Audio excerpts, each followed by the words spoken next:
is sufficing the purpose to enhance the supervisor's work. On the other hand, it is used for the client welfare. And I can't stress enough this point that this is for your clients, not just for you, or not to undermine your practice. It is for the welfare of your clients. And supporting the supervisors in relation to their work and supporting the supervisor's professional development. So you would definitely have professional development as you go through, but also I think it is the more important is for your client's welfare to run a safe practice there. So let's together look at what are the goals for supervision and how, why do we actually access supervision? So as we just mentioned, it is to enhance your skills, to provide you space for the emotional support, because we all work with really difficult emotional situations and they might be impacting on our own health, which later on one of the presenter would look into it in more detail, but it can be very, very exhausting for us. So it is there to provide us that emotional support, to provide assistance with the professional development, as we just discussed a little earlier, and also to ensure that the service we are providing to our clients is safe, is ethical, and is competent enough. Also to ensure the compliance with the professional and organizational treatment and standard and practices. I do understand there aren't much of the law, and which Nimisha would be able to give you more of a view, but I don't think there is any particular professional ethical guidelines which are asking you to get supervision, but it is for your own safe practice. I would suggest that everyone should be supervised, doing supervised practice.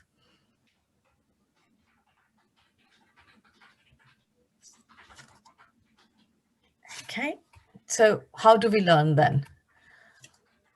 And Cope's learning cycle, I'm sure you must have all come across this cycle, that when we have concrete experience, when we are working with our clients, we take the time to reflect and then create an abstract from it, and then go back and do the active experimentation. So that's the cycle mainly used in supervision, that you experience something, you reflect back on that, then you conclude with your supervisor, you go back and try those things out.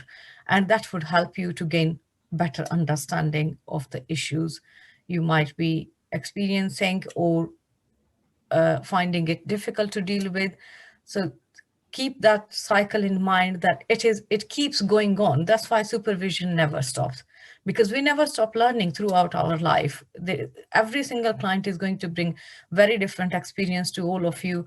And from your client, it's not just for the client's benefit. The therapy, we also learn from each and every single client. So that active learning continues. I would like you to take a moment, and we would probably need some breakout rooms here. I can see there are 25 participants at the moment, but there might be 5 of the presenters. So if we break into group of 4, please, would that be doable from your side, or shall I do it? You'll need to do it, Malika, or you'll need to make Manjari the host, and she can do that. Okay, just give me a second. Yeah, if you can just make Manjari the host. That's fine, I can do it. All right. So before you all go into your little groups and discuss with each other, is it clear what I'm talking about? And you can just give me a reaction here that you've all understood. So I'm not sure whether everybody knows about the breakout rooms feature. We can just tell them. Okay. So I would be dividing you into your little groups there. And then you can discuss, you can turn your microphone on, you can turn your camera on, And you can discuss this exercise within your groups, why supervision now you think is important, what you have listened to me so far. Think about what you have learned from there, why is it important? And before you go, the moment you go into your breakout rooms, think about one of your group member can be the spokesperson. So after 5 minutes, when you come back, you already know who is going to talk on behalf of your group. And I would encourage you to come and talk to me after that. So I start these rooms now, and then I will bring you back in 5 minutes. Thank you.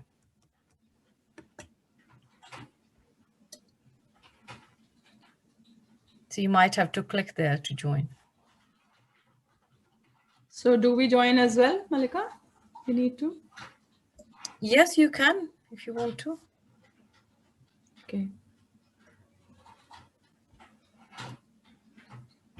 Yes, I can see people are in the breakout rooms now. Yeah, that's good. It's working well. Great.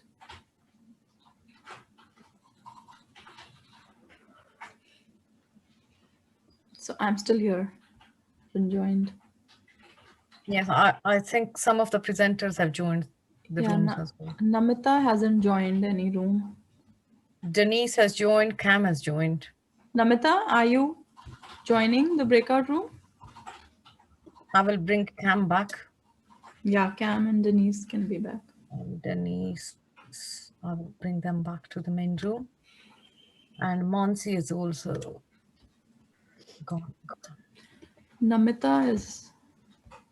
I ended up in a breakout room. I was I've brought you back. I'm trying to bring the other ones back as well. Yes, there we go. So Sudesh, Raval and Namita are still here. Sudesh Raval is still here? Yeah, Sudesh, Raval and Okay, Namita, I can see. One of the groups. Yeah, Namita as well. Yeah. Oh dear. Gosh, it's hard, this Zoom, isn't it? It's just, It is hard, yes. I don't like it. Oh. So where is the main room? So Sanjeev has just joined. Okay, I will put them in one of those groups.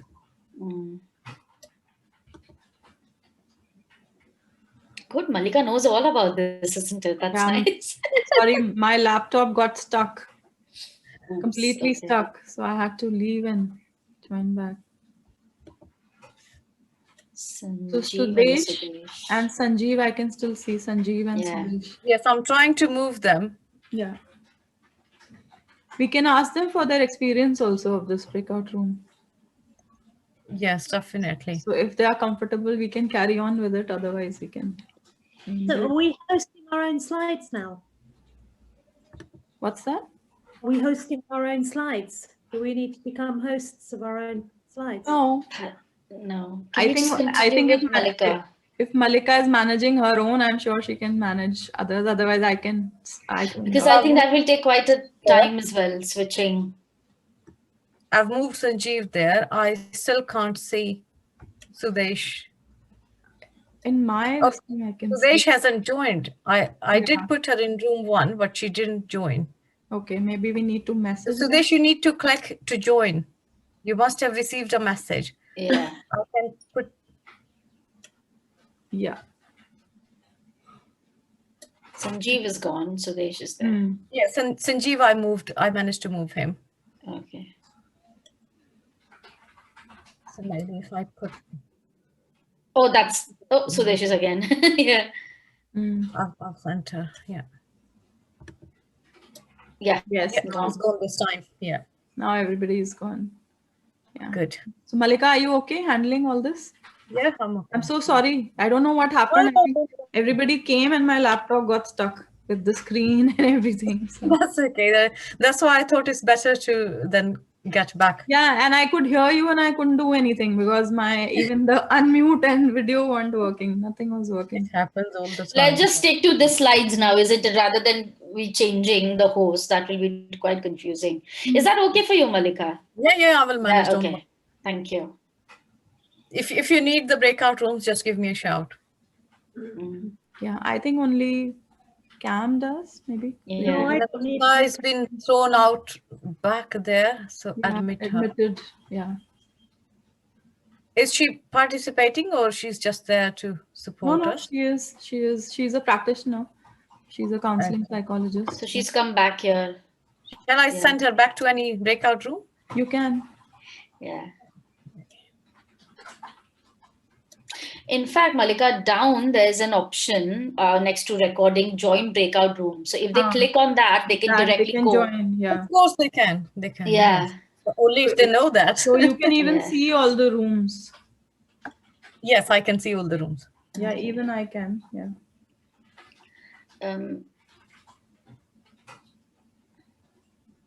Namita, you need to join the breakout room. There's an option. I've put her in room 1. Okay. Because sometimes if someone loses their internet connection, they would be thrown out of the Right. breakout. Ah, right. Okay. And that's pretty common in India anyways. Absolutely. Okay, so I'm recording it as well, Malika. Lovely. Thank you. Right. So better we all behave ourselves. So one person is saying the webinar is not audible to her. Don't know why. That's their internet problem. Yeah. Sorry. Because we can all hear. Yeah. So are we running a little bit late? A little bit late, yeah, with all these disruptions, but Yeah. it should be okay, I think. We'll catch up as we go, I guess. Yeah. Shall I bring them all back? Yeah, I think so. Yeah. Yeah, that would be a good idea.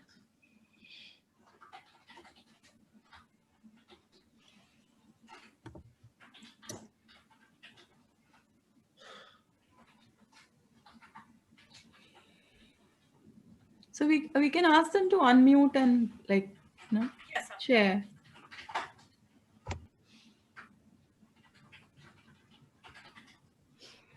I think everyone is back now.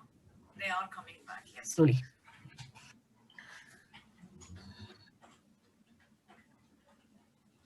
So I will wait for everyone to come back before we start the discussion. So how was the experience of the breakout room? Would anybody like to share? Was it okay? It was lovely, ma'am. Okay, that's great. No problems. No. Okay, that's wonderful. Lovely. So I think people are still coming back, but maybe one of the group which is back and we have one of the spokesperson. Would you like to come and talk to me, please? Let me know about your experience. What did you discuss?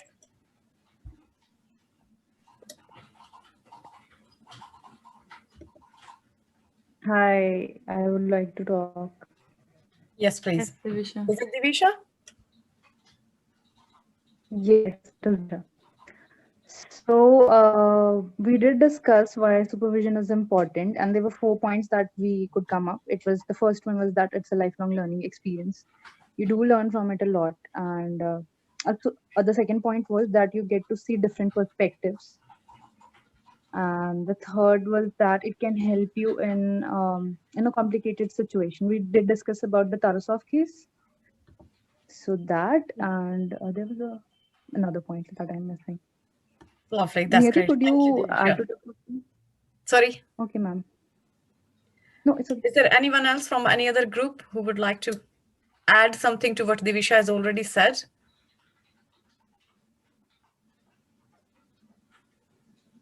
Yes, ma'am. Yes, please.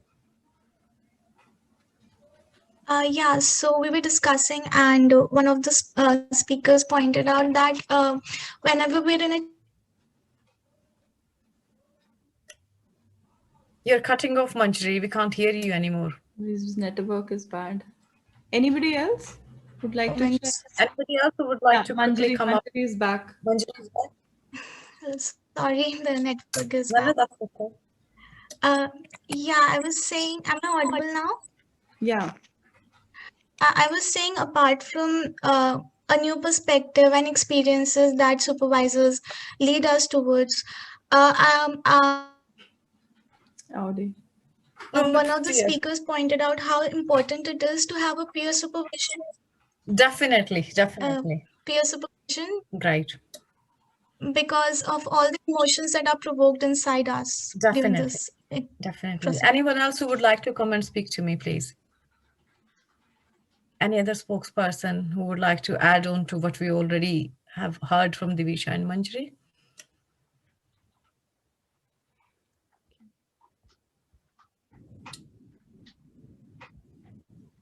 I just have a little question to what Manjari said. So suppose I am a therapist and I have a supervisor, but my supervisor ethically should not be my psychotherapist, right? No, we are coming back to that point. So please hold on to your question. We are answering that in a minute. Okay. So I think we should move on now.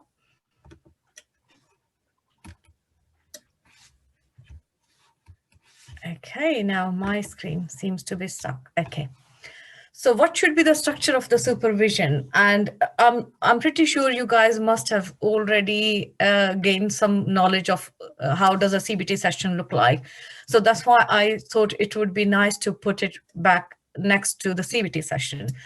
But who don't have much experience of a CBT, conducting a CBT session, the structure of the CBT session is here. We start off with the agenda setting with our client. We check how they are feeling that day. Then we bridge the gap from the previous therapy session, what we discussed last time and how did it go. Then you would also inquire about the problem we have been discussing in that those therapy sessions.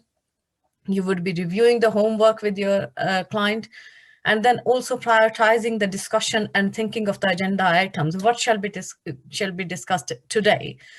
And then on that basis, you would be assigning homework tasks, and therapist gives a summary.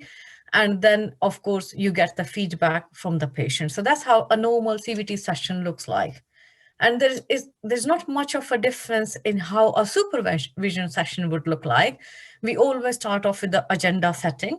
What shall be discussed today? So you would be already going there with your question, and later in my slides, I would help you to think about what sorts of question you would take to the supervision.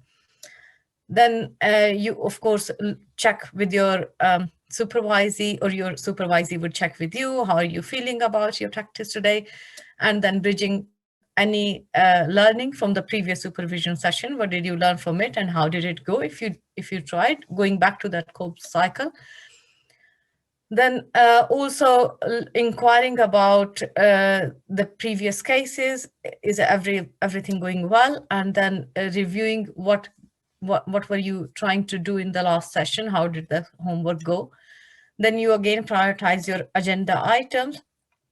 Your supervisor would be assigning you some new homework tasks after the discussion, and supervisor would then summarize what we have discussed, or they might ask you to summarize what is there which we discussed today. And then, of course, they would get your feedback. How did it go on your side?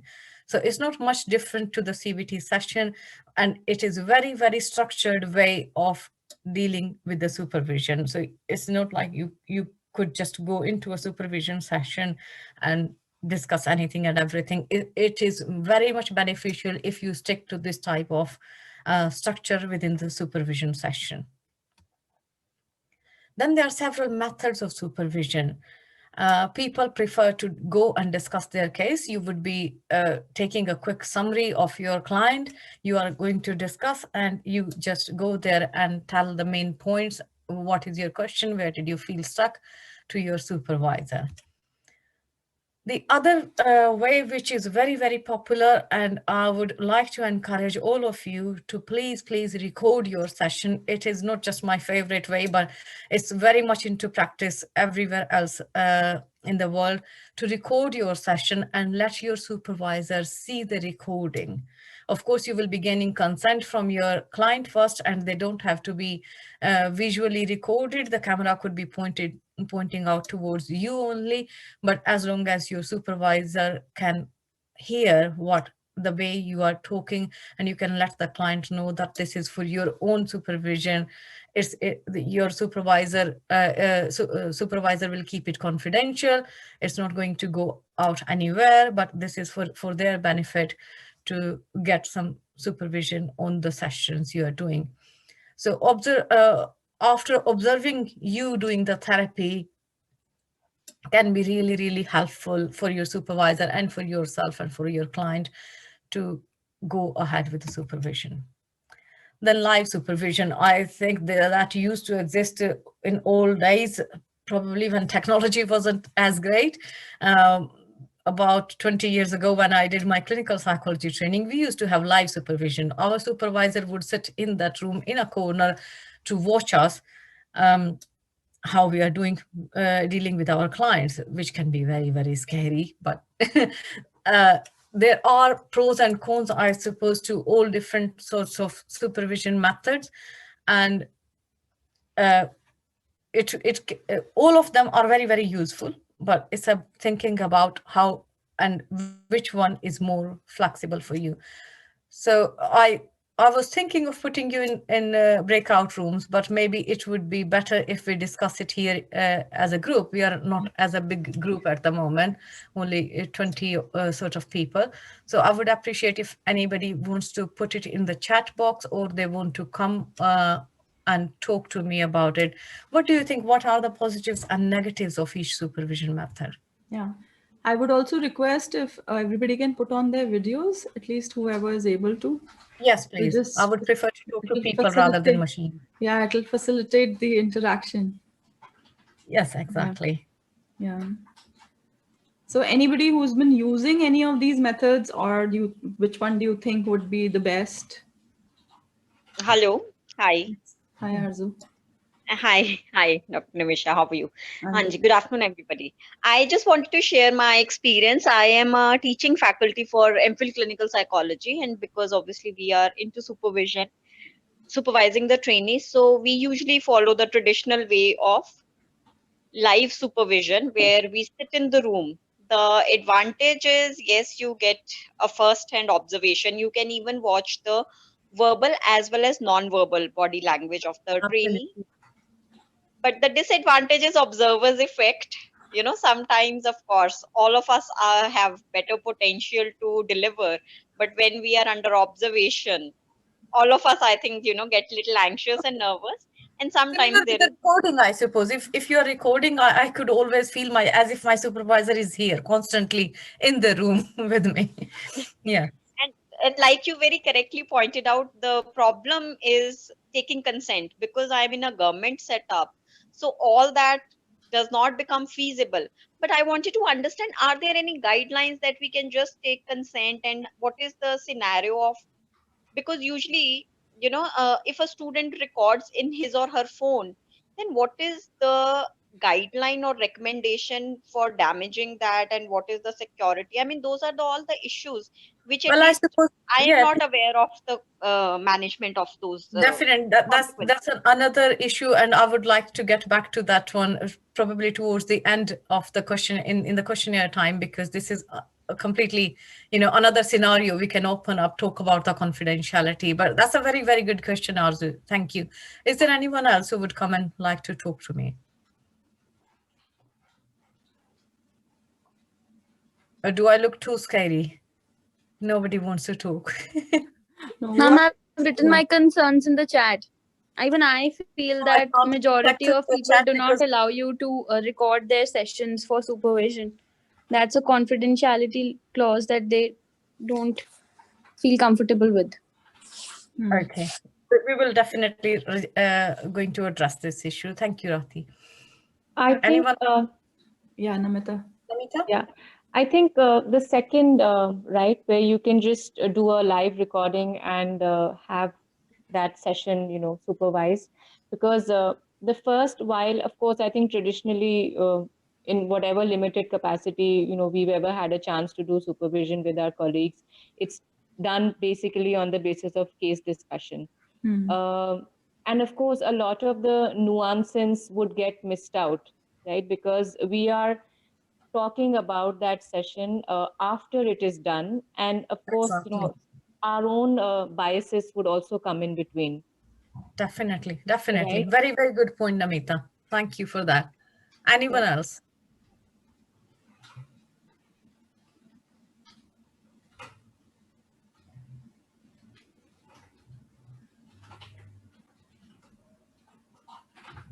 Okay. Anyone else? No, nobody wants? So if I go back to the previous slide, think about, as Namita said, to case discussion, the biggest problem is we are telling the supervisor what we observed and whatever we remembered from that session.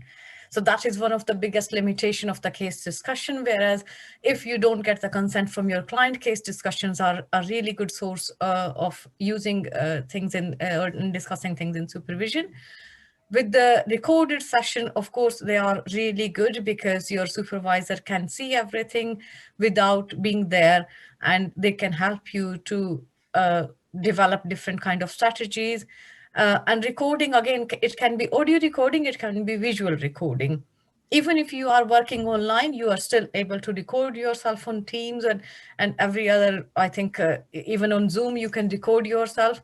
And that is a very good way. But again, we will be coming back to the confidentiality side of the things later on. Then thinking about the live supervision, I think it is really good, and you would be very advantaged if you do get a live supervision. But in comparison to how many supervisors we might have, not everyone will be able to sit with you in every single session. And that's the biggest problem with live supervision. That's why people are moving more to the technology and trying to record their session rather than having the live supervision there. So which are those techniques probably we can use in the supervision session? Let's move on to that. So one is the role play, how your supervisor can show you, you can do a role play, they can do a role play with you, and you can swap being a client to a therapist. You can watch them, how would they deal with this client's issue, and vice versa. So role plays are really, really good. Initially, you might all feel it is very fake. It's very fake that you are trying to play the role of your client. But trust me, role plays are the best way to learn from your supervisor how they might have dealt with the things differently. Then the other thing which supervisors quite often use is ask you question. Just like we do in CBT, we ask question to our client and help them to reflect back on their behavior, on their thinking process. Similarly, your supervisor might, instead of giving you a direct answer, just to enhance your learning, it would be in your interest that they ask you Socratic questions so that you can reflect back and you can devise your own plan. How could you do differently? They might also direct you to study some books, some other literature, some journal articles, or maybe watch some videos. And that is another really good way of learning and carrying on with your professional development. And of course, the experiential learning is really great way. Do it there and then, or let them watch your videos or learn through the experience, practicing what you've learned from the supervision and then practicing it coming back. That is another way, and showing it to your supervisor. How did you do after the supervision? So these are really good ways of thinking about how can you use the supervision session. Then you might be thinking, what shall I take in the supervision? If you don't have the habit of going into the supervision, you might think about what shall I take in the supervision session. So there are different types of questions you can take to your supervision session, and I would go through three of them. Sorry. So first are the information questions. Who are you talking about? Who is your case? Which questionnaires or any measures if you have used? When when shall I start a behavioral experiment, or when shall I do this, when shall I do that? So you are informing about your client, you are setting up the scene, telling your supervisor what has happened, why did you choose a particular model or a particular strategy to deal with your client, and when that should be done. So you can take some of the information, and on that basis, you can ask your supervisors understanding what should be done now. The other type of questions you might like to ask are the feedback questions, asking a directive feedback from your supervisor. So suppose if you have shown a video clip to your supervisor, you might like to ask, did I empathize enough? How did I present the formulation? Was it collaborative? So all these type of questions would help you to get that reassurance in a way, but also good understanding from your supervisor how things have been proceeding, how are you dealing within the therapy. Then third type of questions are learning questions. How could I do this better? How could I help my client to understand the formulation? How can I keep my client on track? Because some clients might be wobbling around. You might find it difficult to keep them on one track. Or how can I get the client to talk more? If the client is in depression, they might not talk enough.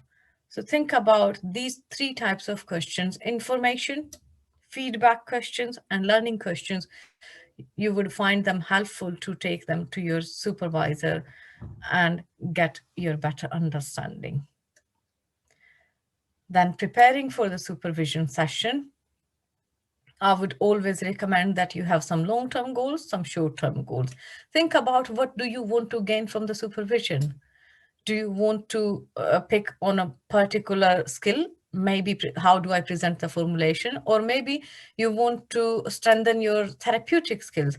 So think about what are your long-term goals, and in short-term goals, again, it might be session to session. What do you want to achieve out of that session? And what is the best way to reach to that goal?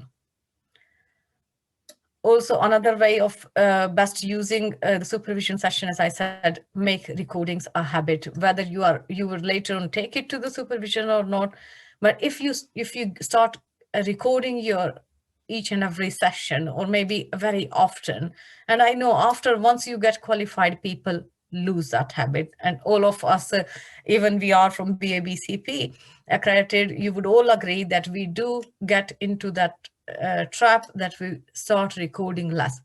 But even if it's not every single session, maybe once a week, maybe once a month, whatever suits you, try to record yourself as much as possible.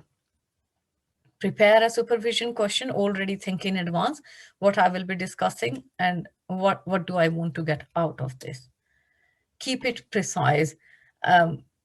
Again, if the question is very broad, it might be quite difficult for you and your supervisor to address it within an hour or so, and it can be very, very difficult then. So try to keep it precise as much as possible.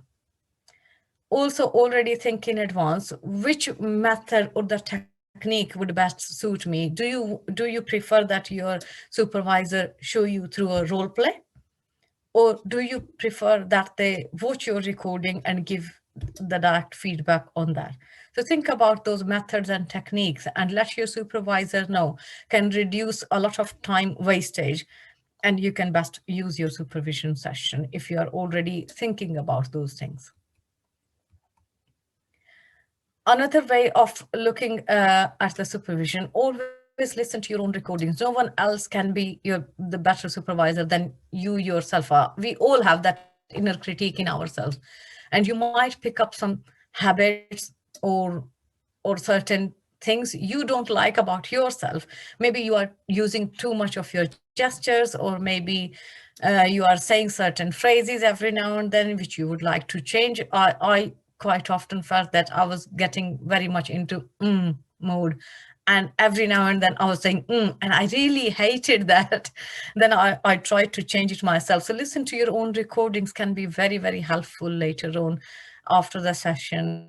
That's a very good way of doing your own supervision. Also choose a precise time to play in the session. You might not like to play the entire recording of your session, but you choose a precise time of your video or audio recording and show to your supervisor, look, this is the bit I really felt stuck in there, and how could I do it in a better way? Always take your formulation, whatever drawings you might have done with your client. The CBT is very much formulation driven, so you must have drawn some kind of flow charts within the session. Always take that formulation to help your supervisor to understand the things better about that client, because you imagine your supervisor has never met this client. So how can you help them to understand your client better? Formulations are really good way to take into supervision. And try to keep the client's description small but very informative, because sometimes when supervisors came to me, they started telling me the entire case history of the client, and they wasted so much time.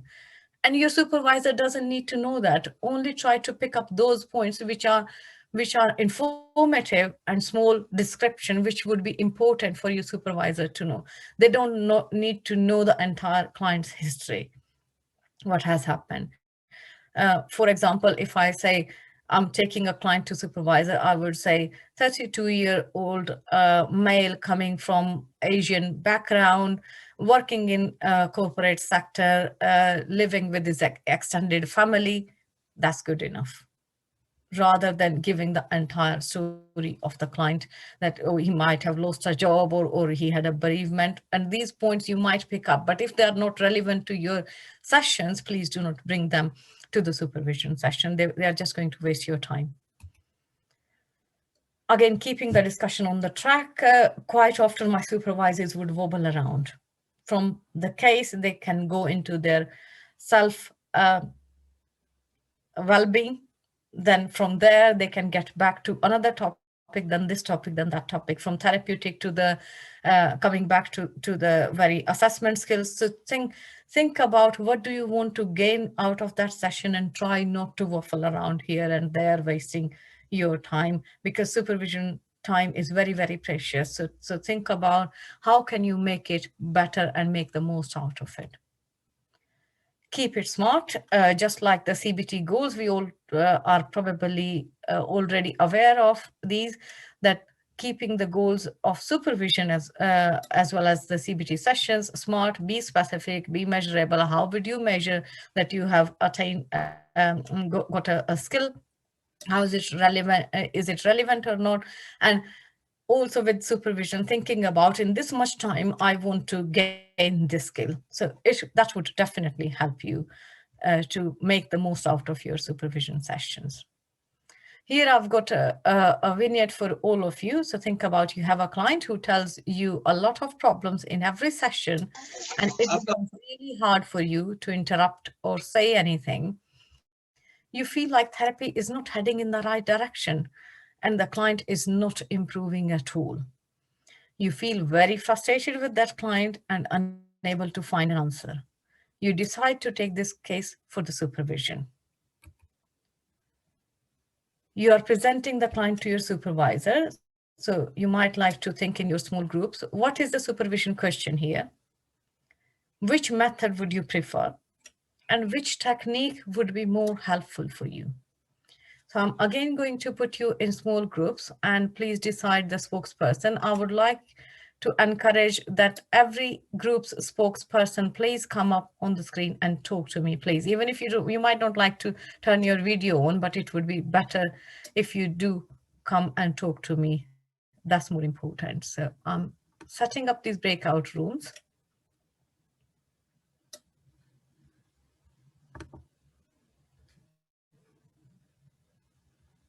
And I'm shuffling you around.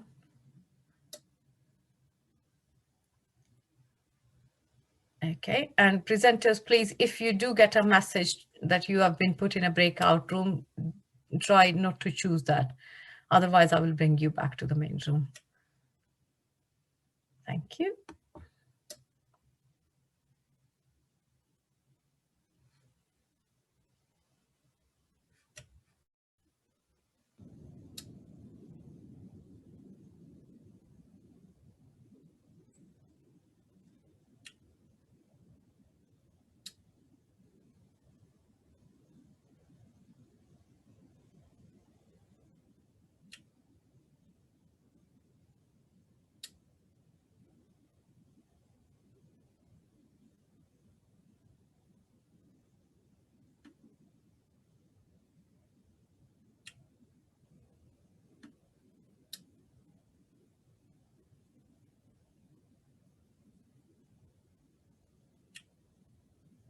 Thank you, Mansi, for putting it in the chat box. Thanks. Okay. Yes, that's very helpful, Mansi. Definitely. I can still see some people here. Anjali ji, Okay, let me check. Malik, Sudesh ji, Savi, Ekta.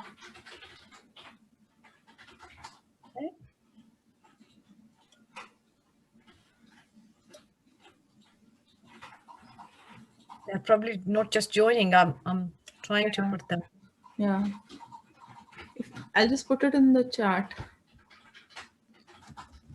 Yes, please. If they can click to join, because they are definitely getting the message. Yeah, Anjali ma'am has joined.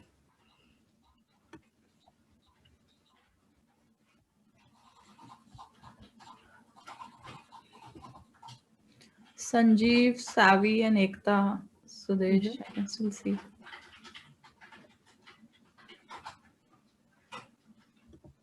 So Malika, we are a little hard pressed for time, I think. Yes, we are.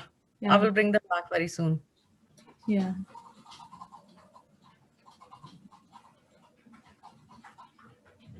The initial glitch was completely Yes, unexpected.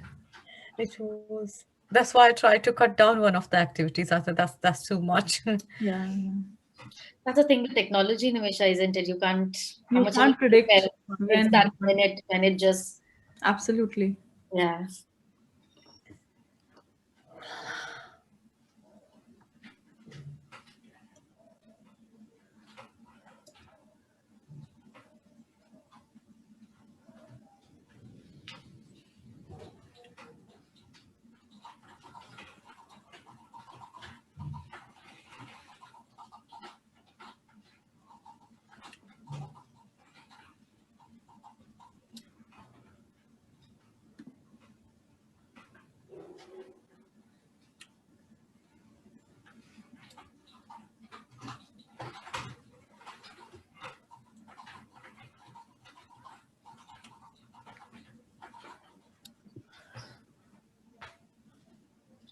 Only Sanjeev is around now, isn't it? Is he? Yeah. Well, I think he got kicked out. That's why.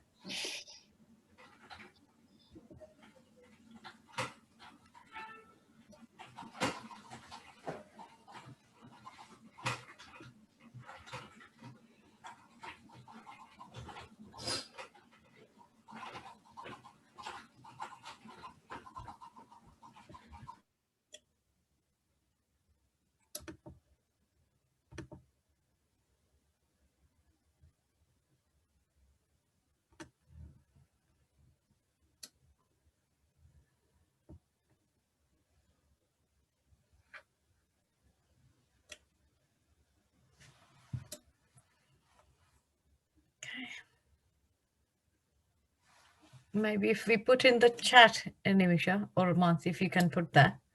They've got 2 more minutes to discuss and then I will bring them back. Okay.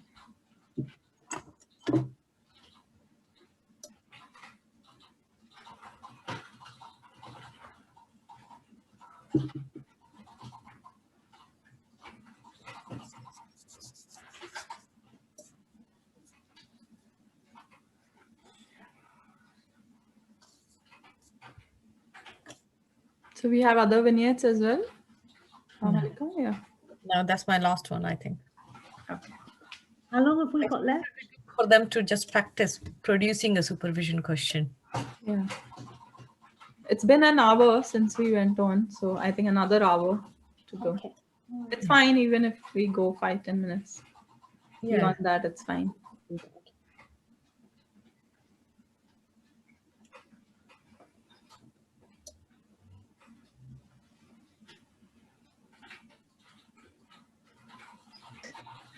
Cold. Yeah. Hands are freezing. Oof. Yeah. I'm going to put my heater on. Now I need that warmer for my hands. A hot water bag. Yeah. Oh, no. Nothing is keeping my body temperature.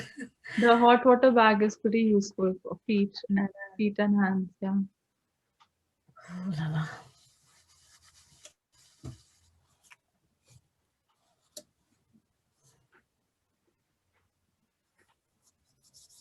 Should we get them in now? I think. 10 minutes, yeah.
Are they coming back? Yeah. Yes. Now they're coming back.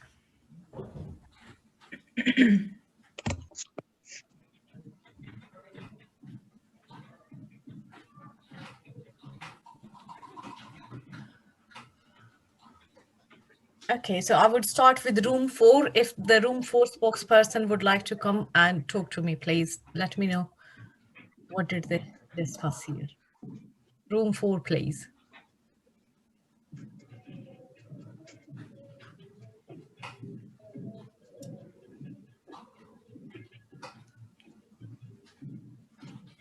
Who was the spokesperson for room 4? I can check. I don't know the spokesperson, but I can tell who was in the room 4. Anybody then from room 4 can.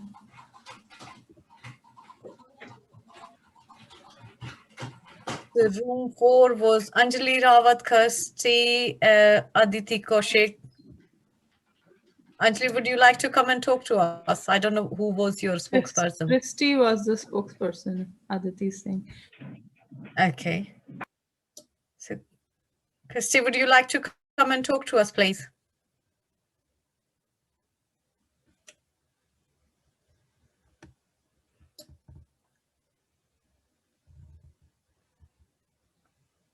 Or shall I start with room 1? Kaveri is here. Kaveri, do you want to say something? Yeah, good evening, everyone. Arju ma'am was the spokesperson in our session.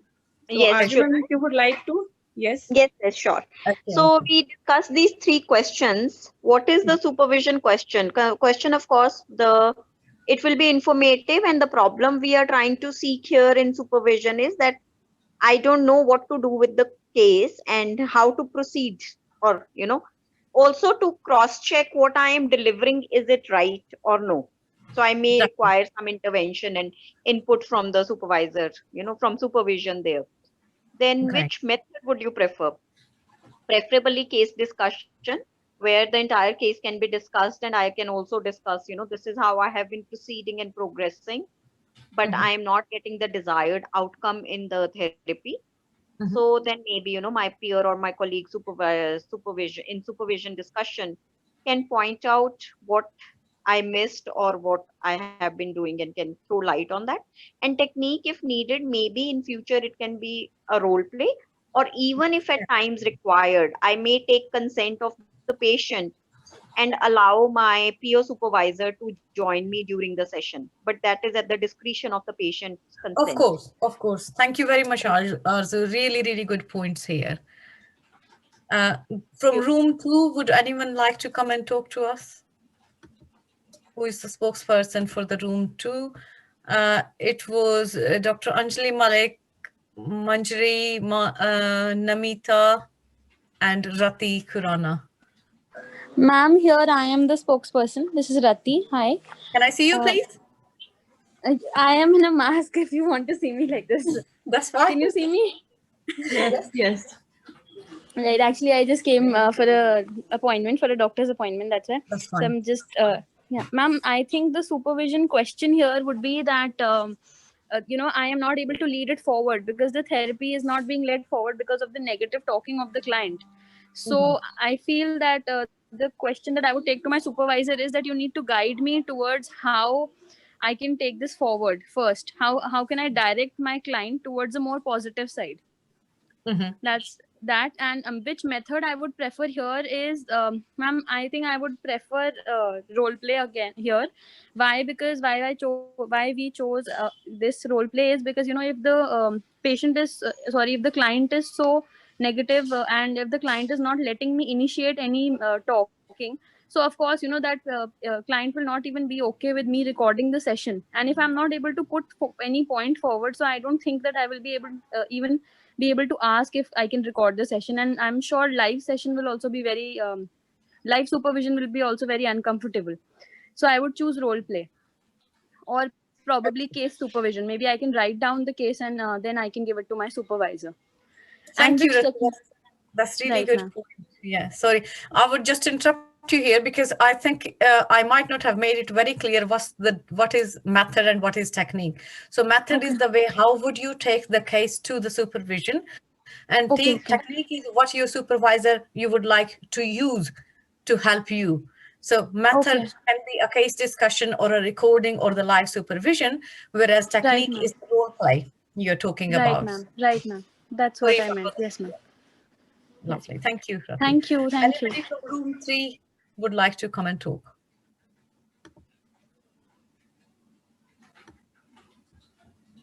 Ma'am, nobody joined room number 3. I was the Really? only one. It was Sanjula and Sevi Chawla. So nobody joined, ma'am. okay, so do you have any reflections? Sanjula? No, ma'am, I didn't get a chance to speak to anyone. Oh dear. So sorry. Anything you'd like to say, Sanjula, about this? Ma'am, I would prefer that for my supervision question, I would prefer that if I can talk about how to get the other person to open up about things that they won't be honest about. And I would prefer the method that would be my recording, where I feel that they're not being honest in the situation. Okay. And anyone from room 4, where it was Samantha, Aditi Koshik, Anjali Rawat, and Sanjeev Biddu? Who was your spokesperson? Please come. I'm Aditi here from group 4. Lovely. Can I see you? Yeah. Wait a second, ma'am. Lovely. Hello. Yes. Hello, ma'am. I'm Aditi from group 4. So we discussed about the role play, which we thought would be the best option. Like doing this role play would make us understand what all of this is happening, and made our supervisor also understand that what is the best way to handle this situation which is going on. So in a summary, role play was the best technique according to us. Okay. And what would be your supervision question? Ma'am, our supervision question would be like how to say politely, like you can say a little and understand us also what we are trying to convey to you. So exactly. I was looking right. for that one. I was looking for that one. No one ever has said that. That how to stop this client gently without being rude.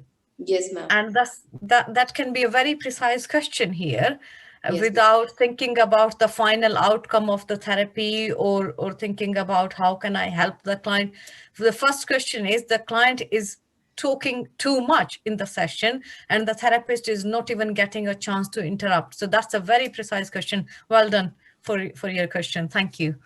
Thank you. So you can see how a precise question can help you to find the technique and use that supervision really in a really collaborative way with your supervisor. Thank you, everyone. So I think I will hand it to Mansi, I think. Or is it Denise? Denise. Denise, sorry. I'm happy to do it for you, Denise, if you just let me know when to go to the next point or the next slide. Denise, you are muted. You need to unmute. Yeah. Yeah. Hey, okay, so hello everybody. Just going to turn something off there. Hello, I hope everybody can hear me. Nice to nice that everybody's joined today. So today I'm going to, we've heard a lot about supervision, and there's probably some crossover in what Malika's said. And so I will, I'll try to sort of kind of work with that really. So I'm going to look at a little bit about how we set supervision up and talk about the supervision contract. Then I'd like to provide some experiential reflection about my supervision experience, which taps into anxiety, my anxiety as a therapist, and client readiness for therapy, and just reflections on what I could have done differently. And just the first picture there's just I suppose here it's a sort of metaphorical, because I truly believe that supervision has helped me to flourish as a therapist, and that's why I put that image there. So just then going on to the second slide, which is the supervision contract. So this, what can I say about this? It's a formal document outlining what you will cover or you anticipate covering in supervision, and what is going to be important about that process. It's both process and outcomes here. That's the document will stipulate that.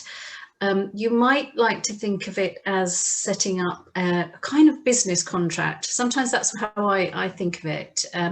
It sets the tone of the relationship that you as a supervisee will have with your supervisor.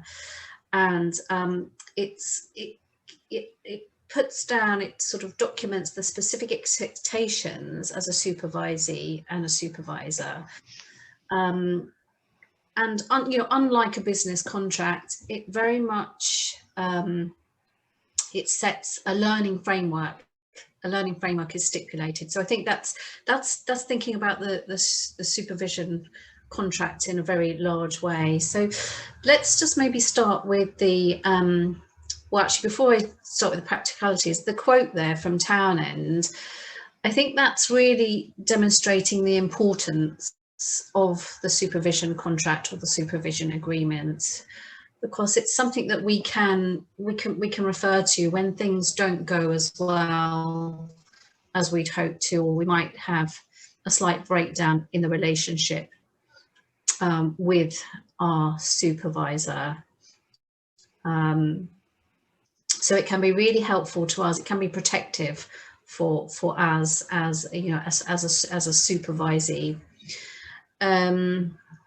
So let's start with the practicalities. So as that says, really, this includes things like frequency. This would be in a supervision contract. I'm using contract and agreement interchangeably here. Usually this would be approximately 1 hour a month. At the moment, that's, what I might, I've got a little message about my battery here. I'm not sure what's happening there. It shouldn't be. Sorry about this. Technical.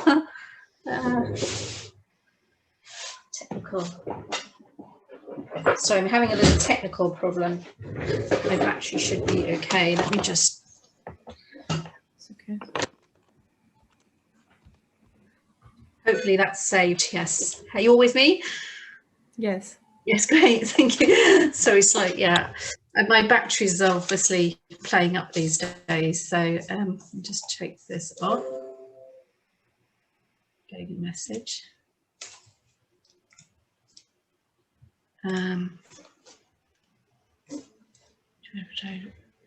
No, my computer, just a sec, yeah. So yes, so it'd be things like frequency. It could be, it varies. I'm saying, like, I mean, I will have 2 hours a month, but some people might have an hour. This might depend on where you are in your practice and how much supervision you feel you require. But I generally think that regular attendance in supervision can be helpful, because it helps us process therapy and work effectively with clients, which has come up in some of the discussion today. you know, and it's not always easy for clients to tell us that therapy isn't working. And like clients, we can make assumptions that it's maybe just that it's the beginning of the therapy that is difficult. There may be client defenses, etc., that are coming into play, when actually we as the therapist are possibly not working as effectively as we could. And there's also things like the dynamics of the supervision are important in the agreement. You know, is it going to be individual? Is it going to be group-based? I know that Mansi is going to be talking a lot on the kind of importance of more group-based supervision there. And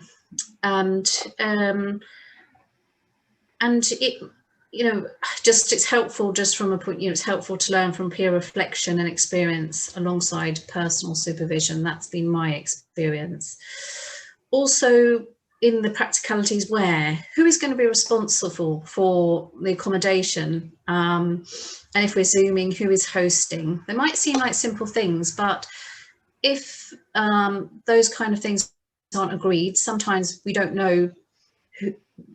There's no kind of, there isn't any responsibility out there, and it can get confusing. And it's, I guess, you know, and specific arrangements around cancellation agreements and preparation, very important to prepare your supervision contract. It might be argued that the choice of the right supervisor based on your individual learning styles is, you know, that's not something that's going to come into your contract, but it's kind of an implicit thing that you might be thinking of before you're even setting up a contract. You know, who are actually going to contact to do your to have your supervision with? Who feels like the right person for you? And I think, as one of the participants said, you would not wish, you wouldn't contact a personal psychotherapist to be your supervisor. Those would be completely different, as there would be a conflict of interest there.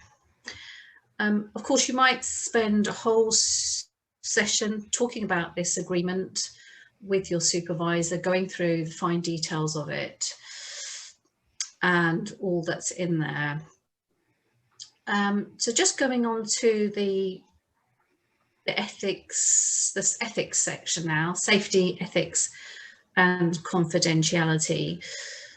So as has already been mentioned, professional confidential issues stay in the supervision session unless there is maybe malpractice, and that could be on part of the supervisee or the supervisor, and you know, or and where it's evident, you know, there may be some legal information to share, perhaps, for example, at a coroner's court, if there's a suicide, obviously, which is a very sad.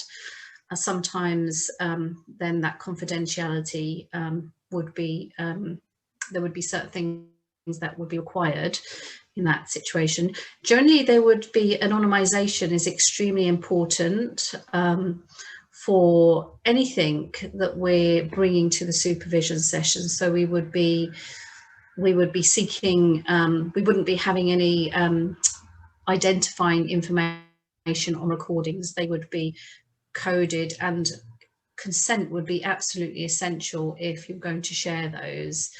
And that might get registered in a separate consent form that's run by your service. So it might not necessarily, it's not going to be on the supervision agreement itself, but it'll be in a separate document.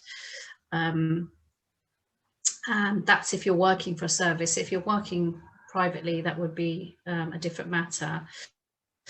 Essentially, it's important that, you know, as I'm going to present some just self-reflection here, it's important that no details about a client can be recognised. So I would be aiming to change gender, perhaps, sort of social circumstances, and you know, just changing and be able to give you know, information about that client's presentation without jeopardizing their identity in any way. And I think also part of the, you know, in the agreement in terms of the ethics and confidentiality,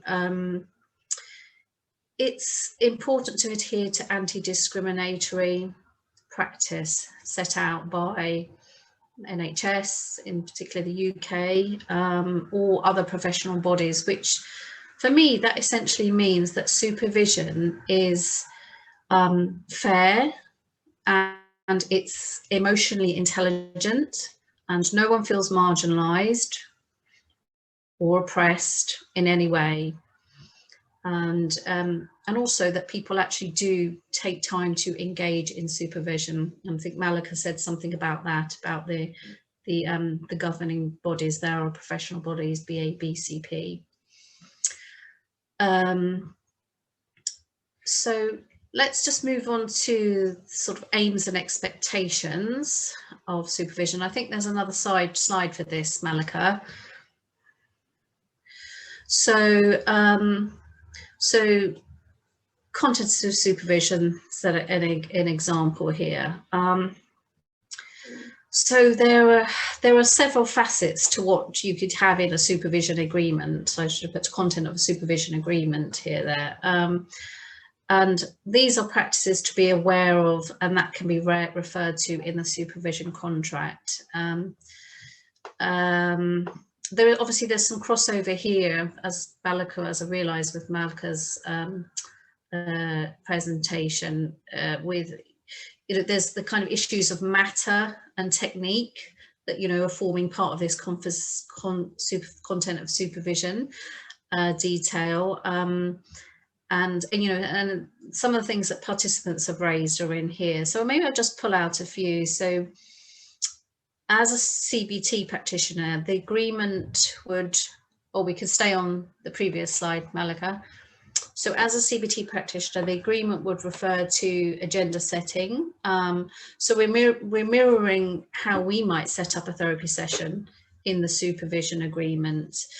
We also might look at resources, the resources that may be used, and document those. Might refer to assessment materials, recordings, video plays, role play, just to respond to some things that people have said. This is actually a very effective use of time compared to live work, because live recordings can take a lot of time and you don't get to the essence of what you really want to discuss, the thing you're kind of really finding difficult in a therapeutic situation that you want to kind of move on with. And it's, you might have, you know, discussion documented in your supervision agreement there, discussion work. So a whole repertoire of techniques really, but as Malika said, it's key to have a supervision question. And although it isn't actually documented on here, that would be important in terms of the supervision agreement. Typically, again, it's not on this specific document, but when training in CBT, we use something called a CTSR. It's called a Cognitive Therapy Scale Revise. And it's a tool which basically looks at all the different competencies that are important for us to have as a CBT practitioner. So as a qualified practitioner, I occasionally use this in my supervision to sort of check my adherence to the model. Yeah, so sometimes I'll use that. So I might want to put that down in, for instance, supervision goals as part of continuing professional development. So I'll come on to goals next time. Again, I'm trying here to sort of not replicate some of what Malika said there. So, you might have in your agreement here specific agreement for things that document specific acquisition, or how you're going to obtain specific knowledge, you know, what you're going to read, maybe books you're going to read, conceptualization. So in the service that I work for, this would be about specific formulations for anxiety and depression, and you might include reference to live supervision, this can be different for different modalities. So if I was working systemically, I would experience live supervision with me experiencing phone calls in a room, and where I'm sitting with clients, and then a supervisor would call me, they would give me feedback, and then I would then feed that back to the clients in the room. So when people talked about live supervision, it made me think, because that's a very different form of live supervision. So, but obviously you can bring the recordings into the room, as been brought up previously. And I think just reflection on that, takes a long time to go through recordings. So again, in the goals, what I've learned to do is really to put things like just refer to very specific snippets where I'm really feel I'm not working as effectively as I can, or I'm struggling with something in a session. So I'd write that in the goal. I would just, be specific about how I'm going to use a recording.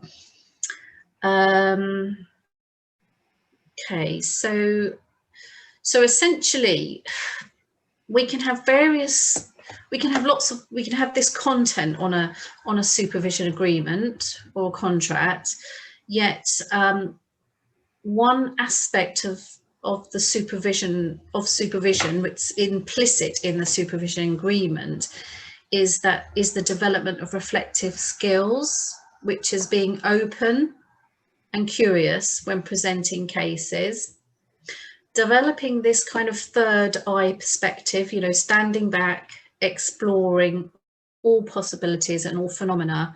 Somebody mentioned this, one of the participants, when we're reflecting on our cases, focusing on process as well as outcome issues through reflection on the therapeutic relationship. We know that this is just as important as any kind of technical expertise that we may bring into the room. And I think what the agreement is trying to sort of encapsulate is that supervision is, in some ways, is more about being rather than doing. So just to remember that it's more about being in a process rather than feeling you have to get an outcome. We talk about retrospective introspection, your ability to reflect on what has happened in sessions. Yes. We may bring in reflexivity, which is the examination of our own beliefs, our judgments and practices during during any therapeutic encounter. We may want to reflect on how that's influencing the therapeutic process as well. So if I go to the next slide, which is the goals. Goals, I often say aspirations, and again I've just tried to bring that in as I've spoken. So this is what you want to achieve from your learning, and we use this SMART acronym. So specific, measurable, achievable, realistic, and the time scale. So again, I've just put an example here. In 6 months' time, I would like to feel confident in using a reliving protocol with a trauma client. So that's very specific. I give the time, I give what it is that I want to focus on. I reference how I want to, something about my efficacy, my abilities. I'm referring to confidence there. Yes, and again, the supervision agreement may refer to a specific time period that you'll be in supervision with your supervisor. So your goals may wish to reflect that. Sometimes if you have 6 months with a supervisor, then obviously that's going to influence your goals. Okay. So again, I think your goals may determine who you seek for supervision. And I think I reiterated that earlier on. Tell them. Something's on. Hello? Hello? It's okay. I think somebody just unmuted themselves. You can Oh, go okay, ahead. that's all right. Yeah, okay. Yes, so we won't spend too much time on that because I think that's kind of quite self-evident, but people can ask questions about that. So then if we can proceed, Malika, please. So just a little bit of reflection from me. So just a few minutes, like a very brief reflection on some of my experiences. Well, linking to my work with trauma, which was an area that I felt apprehensive about working in, but I felt really curious and, you know, had a strong desire to learn about. And I suppose that image there is a metaphor for navigating an emotional landscape, you know, that I'd stepped into the very first time. Yes, I had done some training, but this was a transition from a trainee to a practitioner, and that brought a different sense of responsibility, which was influencing my therapeutic world. You know, and I was like it's been said, I think like I said at the beginning, I was questioning myself at the beginning of this, thinking I should know this, I should know this. So so let's focus on the initial apprehension. So if we can go to the next slide, please, Malika. So I'd like to refer to Boal. Their reference to these two terms, which have been helpful in terms of my reflection. They talk about healing involvement, and Boal et al., and stressful involvement. So the healing involvement is, if I just quote them really, is characterized by the therapist's experience of being invested in their work, affirming with clients, in session feelings of flow, a sense of basic relational skills, efficacy, ability, and the use of constructive coping in the face of difficulties in session. And they also talk about stressful involvement, which is indicative of frequent difficulties in session feelings of anxiety and boredom, and coping with difficulties by avoidance of issues. So just a little bit of reflection here. I was experiencing less healing involvement at the beginning of working with somebody and more stressful involvement, as although I was really invested in my work, I was placing too much expectation on myself, which combined with a newly sort of qualified competence that I had, and the desire to do the right thing, this was associated with a reduced sense of ability and feeling a little anxious, and also feeling a little sort of less satisfied with the therapy process, which is what Boal found in et al. Found in their research findings. So in terms of what my supervisor did, you know, worked very well with me at this time. And my supervisor, although she had a CBT training, she was also interested in, she had other positions, and she had interest in psychodynamic therapy, etc. But she was helpful because she reminded me about my competence level and validated my apprehension. Yes, you know, that it was normal for me to feel like this, given that I was in transition and I just qualified.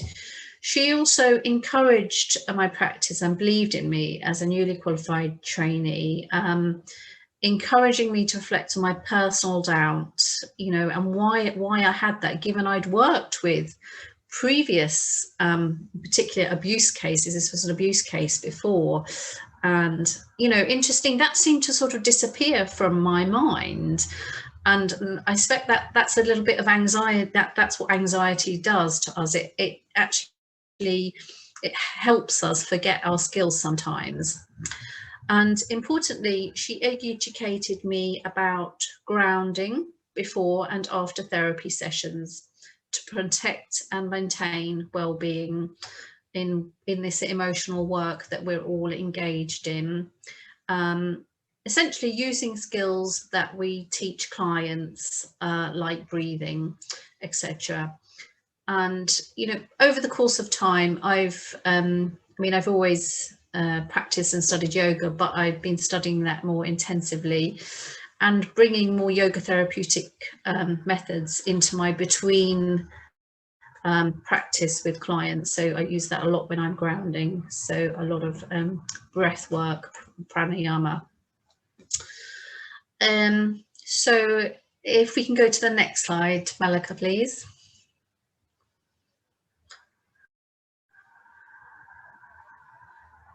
So working with client ambivalence. Again, just reflecting back on this client, I remember the client palpably shaking and sort of reticence and awkwardness and sort of a waxing and waning from one session to the next about whether this client could engage in treatment. And at that point, because I was anxious, I tended to focus more on the client awkwardness and the lack of their ability to make a decision. When my supervisor at that point really helped me to link the body and what was being presented, the body, you know, how the client was presenting, to a real sense of threat, which might be the foundation or the facilitator of the client's ambivalence. And this led to more discussion about compassion-based therapy and sort of 3 systems within that: drive, compassion, threat. So sort of adjunctive, so it led to discussion about more adjunctive approaches to therapy, adjunctive model to the CBT therapy, which was not covered in my training and opened up a new understanding for me. And I think this early learning has been pivotal in linking behaviours that might be construed as ambivalent or as, you know, as part of a defense or threat system in trauma, which is related to conceptualization. So in this sense, my supervisor was focusing more on formative aspects of supervision. And there is a model here, but I won't go into that, but it's about, it outlines formative, normative and restorative, as how helpful that could be in supervision. And I think this case in particular, in the discussions I had with my supervisor, it helped to validate the importance of motivational interviewing, which I reflected on in my supervision. You know, the importance of just sitting with and trying to understand the client and what's happening for them, resisting the writing reflex, resisting this whole thing that we have to sort it all out, we have to resolve everything. Just listening to their initial presentation, which is always important in terms of linked to trust issues, was with this client. Importance of being empathic, when in the past this client had been totally disbelieved by GPs. This related to a client that was now older now and had experienced abuse when she was very young, at a time when, you know, people were really covering up things in society, particularly abuse. And I think in terms of empowerment, which is part of motivational sort of interviewing, I always remember the client reporting that she wished to work with me because I was honest about being a newly qualified therapist. And it was enough to know, for her to know, that I'd worked with just a few trauma cases. So here, again, in supervision, I was working with the fact that I actually felt a little bit vulnerable working with this client, but you know, actually, as a client does not always perceive this as such. Okay, so I'll move on to the last slide. So missed opportunities, some reflection here. So in a way, this is in the context of my competence of growing over several years of being a practitioner, and my skills developing with and becoming more confident. So initially with trauma clients, I would, you know, in order to work with nightmares, I would, you know, encourage them to do distraction techniques before sleeping. And it's only recently that I've learned about this thing called the dream technique, you know, and I was like, why haven't I learned about that before? But that's just how it is. We've got so much in our working environment, so many techniques we're using, so many people that we're seeing, you know, on a daily basis. But then again, on reflection, I took that to supervision as well. It's only recently that there's been a lot of research in this area. So it made sense. And again, you know, we're really bridging, you know, it's the evidence-based practice here, talking about that within the supervision session, as well as actually what we're doing in therapy. And you know, again, my self-soothing strategies were quite limited at the beginning, you know, when I from my time just after I qualified. They were limited to diaphragmatic breathing exercises, mainly with some kind of sensory practice, but with training, further training and supervision in other trauma methods, such as EMDR, which is eye movement desensitization reprocessing, and working with more complex cases of trauma, sometimes that with clients that would dissociate during sessions. It became necessary to be versed in a lot more techniques. So I learned about various practices like, and I'm not sure, maybe people are familiar with these, butterfly hugs, use of smell, use of the perfect nurturer, etc. And as time has passed, my personal self-evaluation, supervision and in supervision, and sort of in terms of the feedback I've got from supervisors, it's kind of led me to feel an increased sense of personal competence and quality in working with trauma-based issues. And yeah, what else can I say? And I think I'd just really like to say, although we learn a lot about theories and techniques in training, it is only through presenting cases and their challenges that I've learned about the importance of additional resources for certain clients, or to be accepting of some clients' limitations in working with certain techniques because of their personal backgrounds and situations, and they, you know, their clinical histories. So over the last 2 years in particular, I have learned a huge amount from sitting and discussing cases with a group of other fledgling therapists using this EMDR therapy. And we've been trying to work out, you know, which we're trying to about the best way, the best way to work with difficulties that have come up in therapy. It's been phenomenally helpful, and it's phenomenally helpful because it acknowledged the group need for clarification about therapy protocol, which, although we knew technically, theoretically, it was helpful to be supported and validated in the supervision process. You know, it was helpful for us to be discussing that.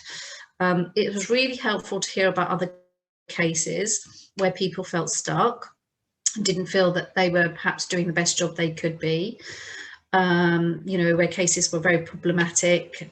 We had extensive conversations about attachment and how this influences the present moment and working with clients in the therapy situation.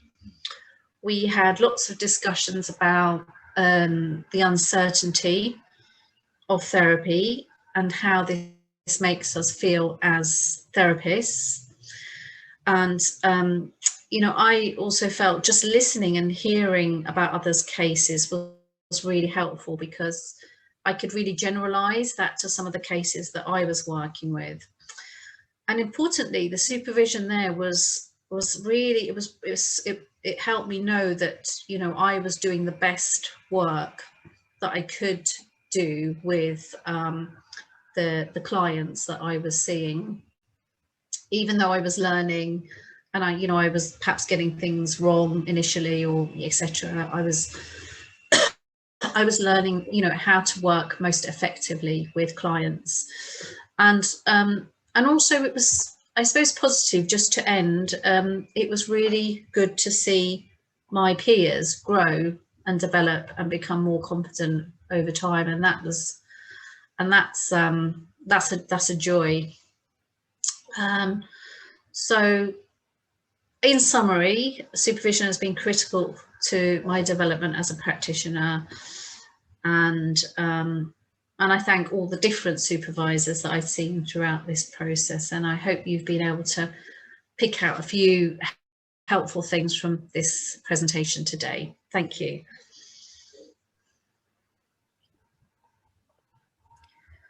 Yes, hello everyone. Now we'll talk a bit about group supervision. Monica, can we go to the next slide, please? Yeah, next one, please. Right, so we've spoken about individual supervision, and I'm sure you've understood quite a lot of information from that. So group supervision is basically very essential and very helpful in a scenario where you don't have enough supervisors and they don't have enough time. So you can kind of have group supervision in that case. So it is basically a formal pre-arranged process like the individual supervision, but that is agreed by supervisor and the supervisees around. So the thing with group supervision is it provides confidential and a safe space to share experiences and have this useful reflection and insight without any limitations or without criticism. So usually in supervision, nobody would be criticizing or, pointing out your limitations. So usually it's good to have a small group for supervision so that you get that space to talk about things. So usually the ratio is 1:5. So there's one supervisor, one facilitator, and there are 5 supervisees around. So smaller the group, better, rather than if you have like a larger number, it becomes very difficult to cater to each and every person's needs also. Next one, please, Monica.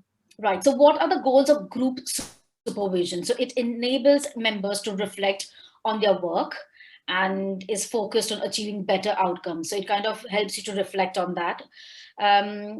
And I think the important part for the goal of group supervision is willingness to learn from each other and work collaboratively.